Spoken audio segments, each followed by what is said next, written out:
This is Mutabaruka. We want to present to you a wholesome kind of level of consciousness right now. So subscribe and tell your friend them. This is Mutabaruka. We Africans sometimes believe that we must plant the tree and enjoy her fruits. No, we cannot. Wisdom has demonstrated not once, not twice, that those who plant the tree must and indeed never eat the fruit. Their joy is in planting the tree, that history may remember them. And I'm submitting to us that we must decolonize our mind. Kenya's Ngugi wa Thiong'o was right, that it is the decolonization of our minds that will be the beginning of our proper appreciation of where we want to go. What do I mean decolonizing the mind? We must recognize that we live in a global world that we cannot escape. We must recognize that we are going to relate with other civilizations that we cannot escape. We must recognize that we are going to work with the Chinese, with the English, with the French, with the Americans, with the Indians, and with the Arabs, and that if we do not work smart, they will outsmart us. Because everybody does what is in their best interest. Has Africa defined what is in her best interest? I'm submitting that we have not. If we have defined it very narrowly as Tanzanians. But what is Tanzania in the scheme of things? What is the economic power of Tanzania in the scheme of things? At the very best, the GDP of Tanzania last year must be below 50 billion United States dollars. I am quite certain that one of the big boxers in the United States of America can earn that in a year. What is the economy of Kenya in the scheme of things at $60 billion, or Burundi or Togo? Perhaps the advertisement budget of Coca-Cola is bigger than the budget of all East African countries combined.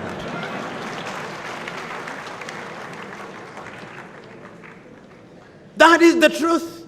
Because I'm submitting to you that the Indian economy alone is bigger than all the economies of African countries combined. India alone. Brazil's economy alone is bigger than all our countries combined. That is why you see when the Chinese president invites African president, all of them, without exception, run to Beijing very quickly. And when they get to Beijing, they are given $60 billion, all of them, the 55 of them, to share. And I ask myself, why don't you ask Nigeria's Aliko Dangote? You don't have to move. Aliko will give you 60 billion. He has it. And if he doesn't have it, you ask Patrick Motsepe from South Africa to add a little more. And if you didn't ask him, and may his soul rest in peace before he passed on, you asked Reginald Mengi here to add a little more. He could.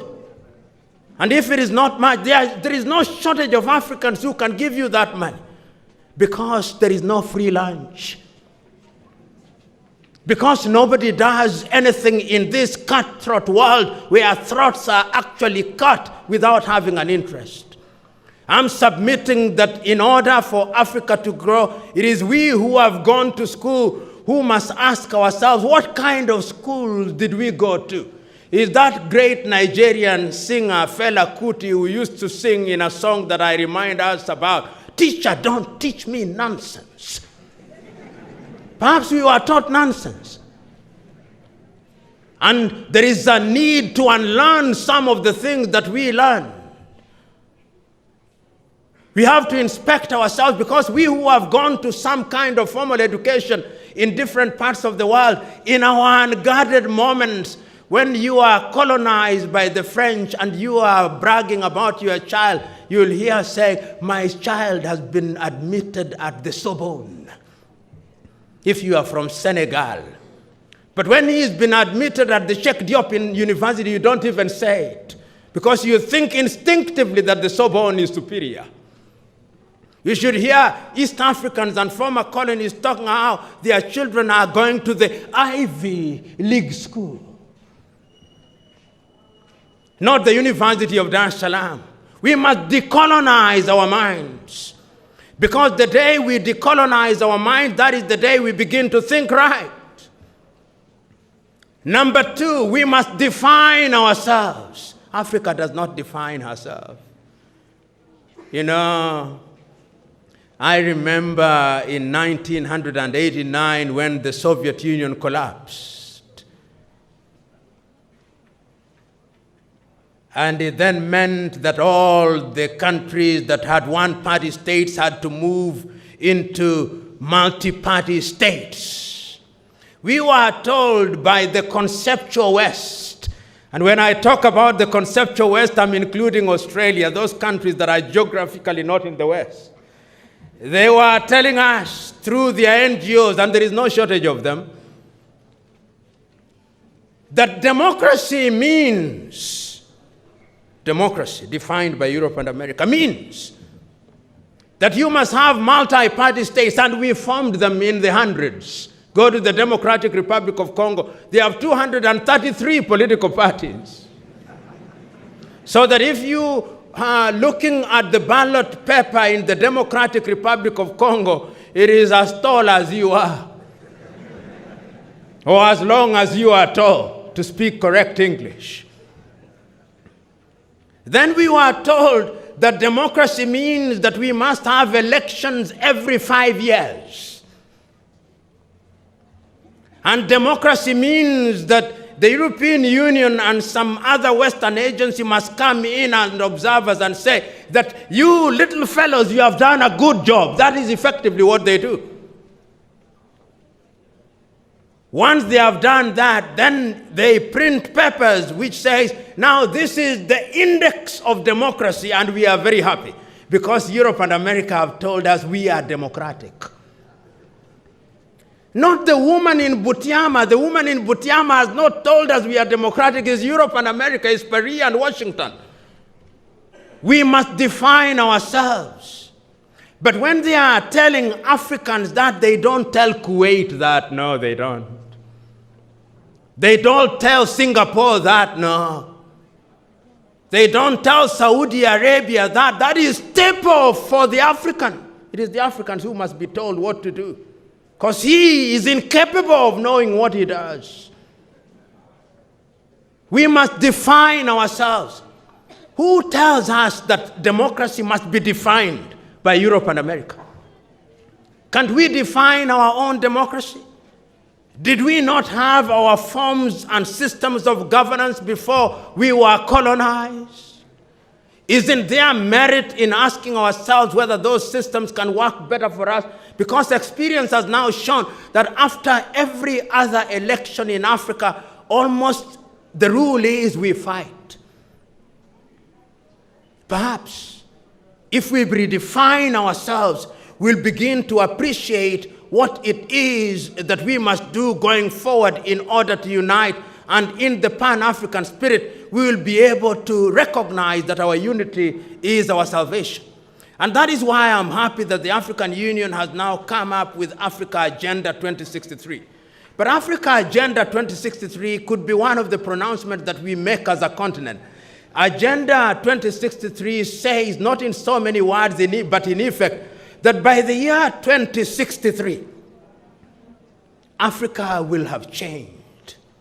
We'll be economically vibrant. There will possibly be an electric train running from Addis Ababa, Ethiopia to Dakar in Senegal, and one from Luanda in Angola to Swakien in Sudan, and another one from Cape Town in South Africa to Tunis in Tunisia, and that the entire basin of the rift of the Democratic Republic of Congo will be better than the Silicon Valley, and that we will be trading with each other about 60%. That is Africa Agenda 2063. And one of the things that they promised themselves and ourselves last year is that by the year 2020, all the guns in Africa will be silent. That is next year. Next year, there will be no more guns. A good thing, but you and me know that the guns are roaring even louder, which means that we must now ask ourselves what it is that we must do. But it's a good beginning, because it is a beginning of defining ourselves and defining who we are. Because let me tell you, and I don't blame the Chinese, but I worry about them. and about us.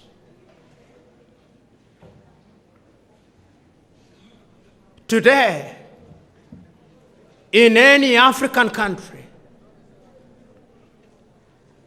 notwithstanding that over the years, our universities have produced professionals, the Chinese are the ones building our stadia. I do not know whether the stadium here in Dar es Salaam was built by Tanzanians. You will tell me. I need to be educated. But I suspect that there was a Chinese hand. If you go to Nairobi, Kenya is the same. You go to any country, to Uganda, the same. And the Chinese are now, in a very subtle way, in every other African university, they are bringing something called the Confucius Institute.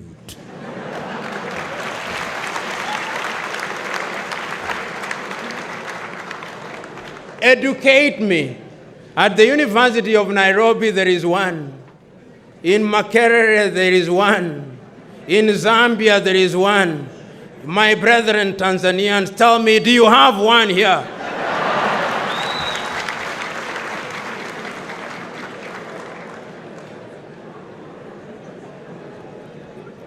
There is no free lunch. The Chinese have recognized that the mind is the standard of the man. And therefore, the way to capture our minds is to have institutes in our highest institutions of learning. Once you capture the minds of their very best, then you've captured them. In 100 years' time, we'll be wondering how they did it. This is how they did it. This is how they did, and I don't blame them one iota. If we were organized as Africans, we would be having the African institutes in each universities, where we would teach comparative culture. Today, a number of countries are adopting Mandarin as the language of choice. We are surrendering to the dominant Chinese culture.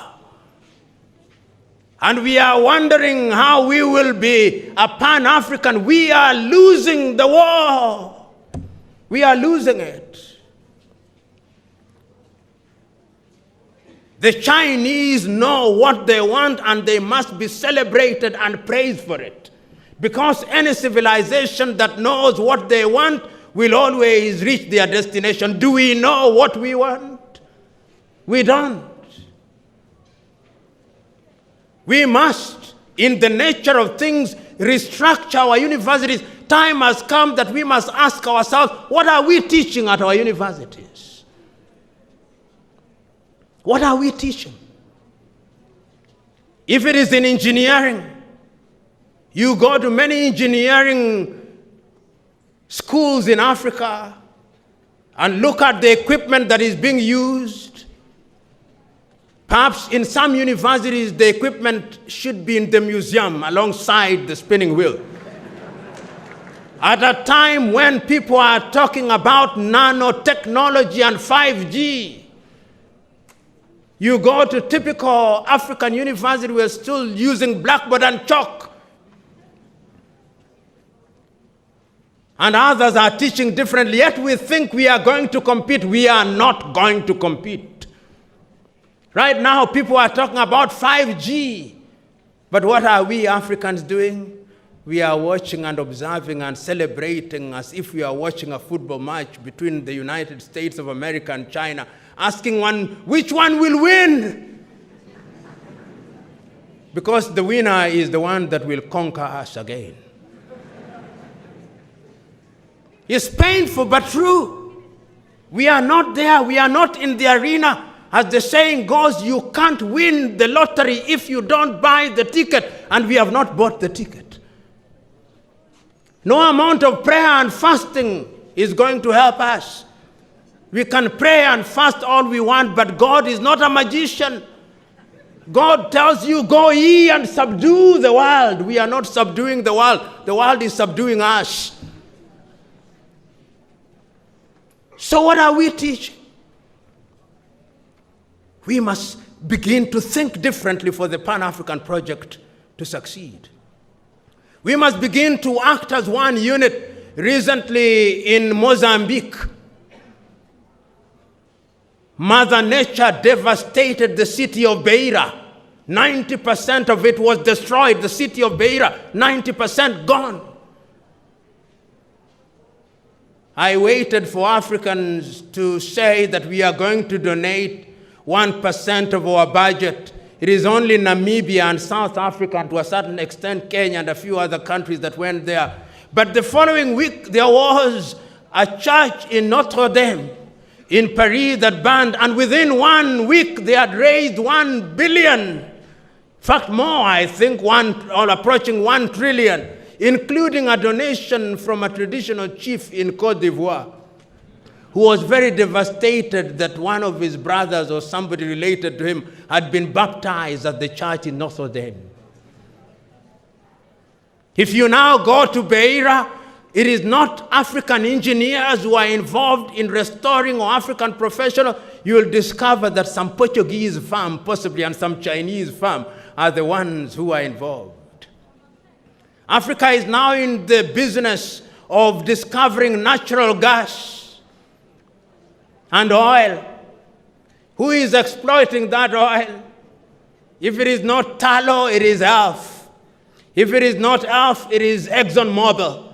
If it is not ExxonMobil, it is Total. Africa, Ali Mazrui was right, produces what it does not consume and consumes what it does not produce. We know, but we must remind ourselves, because sometimes we sit pretty and think that everything is fine. Everything is not fine. You are here. Allow me to be morbid. In 100 years' time, all of you will be upstairs. All of you. Without exception. All of you.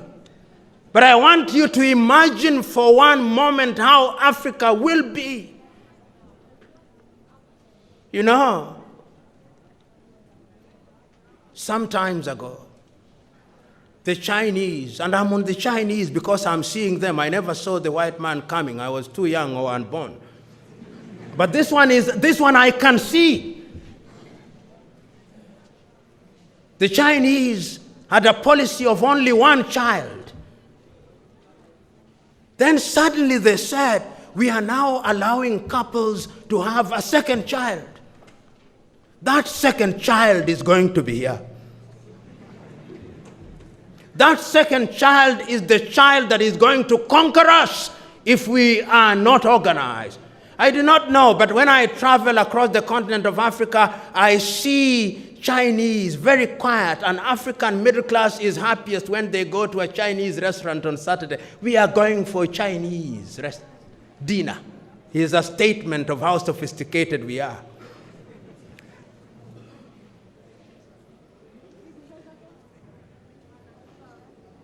I'm submitting to us that we must do something about it. So, ladies and gentlemen, Africa can be great, and Africa must be great, but we must begin to do something about it. The question is, what are we doing? The problem that some of us have is that we feel helpless. We hold the view that we are not in political positions, and therefore we cannot influence processes. My good friend Pole Pole is here, and he is a politician whom I know.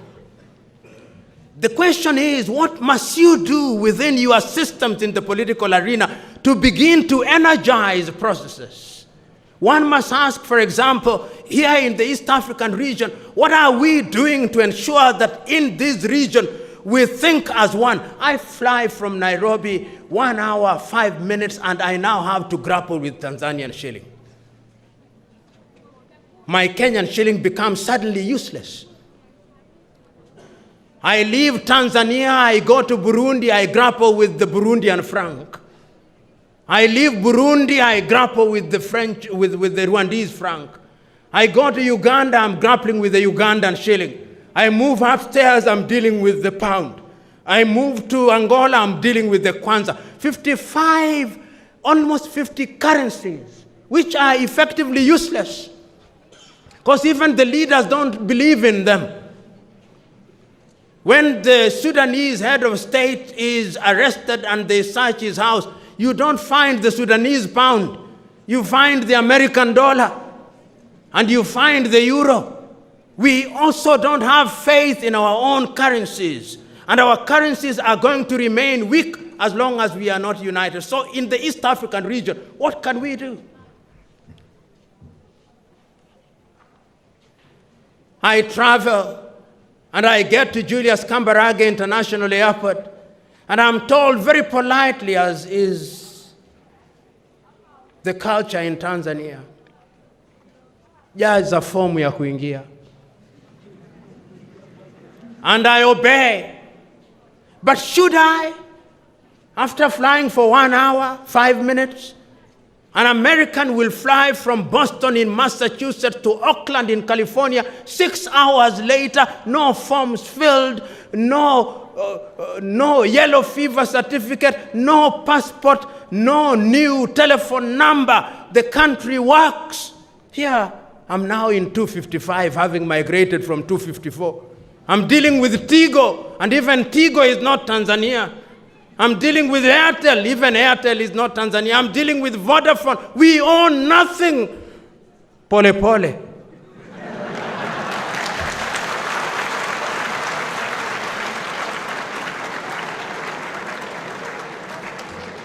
But if we are East Africa, we can begin to own things.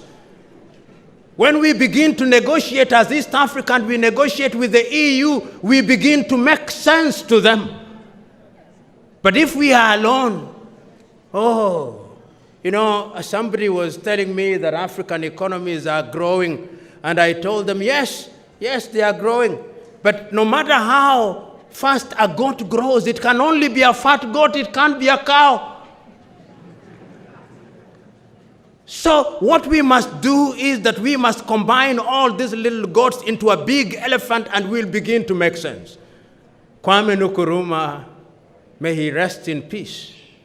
How relevant you are 56 years ago today, when you spoke on that day in Addis Ababa, Ethiopia, and reminded us that Africa had to unite. If today I were to write, as Nkosana and Lamini Zuma wrote in the year 2013, if today I were to write a letter to our founding fathers who died several years ago, this is how the letter would read.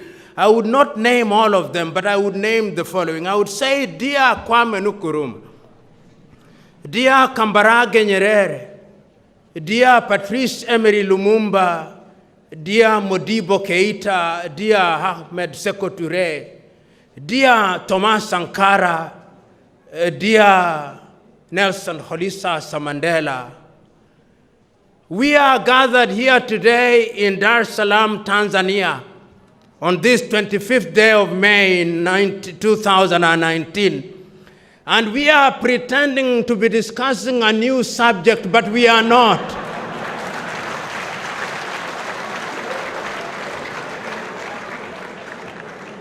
In fact, my dear fathers, we are discussing something that you discussed 56 years ago. And we are now recognizing that you warned us that if we did not unite, we will be conquered again. I am sadly reporting to you that we are being conquered again. We are being conquered again in the manner that you feared, and I'm now telling you that this time round our conquest is a little more subtle. I am telling you, Osagyefo, that now, although in 1961 you had created the University of Ghana at Legon, and you had also created the University of Science and Technology, in many African universities we are now accommodating Confucius Institutes. Osagyefo, we do not know what they are going to teach there in 100 years' time. But for the moment, they tell us is aid and that they like us. But Osagyefo, I agree with you, there is no free lunch. We are also sitting here today in Dar es Salaam, Tanzania, the home of your brother, Julius Kambarage Nyerere. And we also are reminding ourselves that Nyerere came up with a philosophy called Ujamaa, which was self-reliance. We can now tell you that in substance, Mwalimu was right. But unfortunately, we are still importing things from Europe. We now have mobile phones, which you did not have when you were alive. But unfortunately, Mwalimu, those mobile phones, none of them is made in Africa.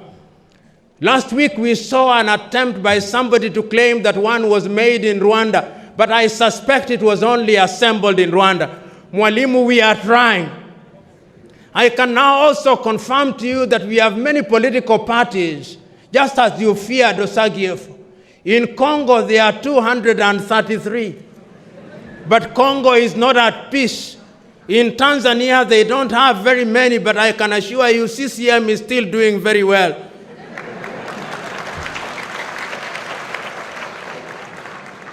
But Tanzania is the exception rather than the rule. After every election, Mwalimu, we fight. In Kenya, we did. Then we shake hands. Then we fight. Then we shake them again. We are in the business of shaking hands. In Central Africa, we are fighting. Our young men and women are drowning in the Mediterranean Sea. We now know you are right. And therefore, going forward, we are today taking a solemn vow that each one of us will use the resources at our disposal, and that we are going as a product of this conference to send a paper which will emanate out of Julius Kambarage Festival, which paper will be sent to the African Union. And that paper will tell the African Union that there is a sense of urgency. And it will not stop there. That paper will also be sent to all the 55 African heads of state, reminding them that there is need for Africa to trade with ourselves, that there is need for Africans to travel on one visa, that there is need for Africans to have one currency, that there is need for Africans to define ourselves. And Osagyefo, I remind you, I remember during your lifetime, you hosted both Malcolm X and Martin Luther King Jr. And I am reminded that at one time he was asking his people in the United States of America how long it would take to unite Africa. We are now telling you that it's not too long. It is not going to be long, because young men and women are now telling us that we unite or we perish. Osagyefo, Mwalimu, Seko, I would have written a longer letter, but I can now see that my audience wants to go for lunch. Permit me, therefore, to stop here in the knowledge that Pan-Africanism is alive and well, and Africa will realize our potential even if it takes 100 years. God bless you. The informative information presented in this video is motivational and is positively aimed at inspiring, educating and entertaining the viewers with the cutting edge of critical reasoning. If you enjoy the contents on the Black Radar YouTube channel, please consider subscribing to show your support.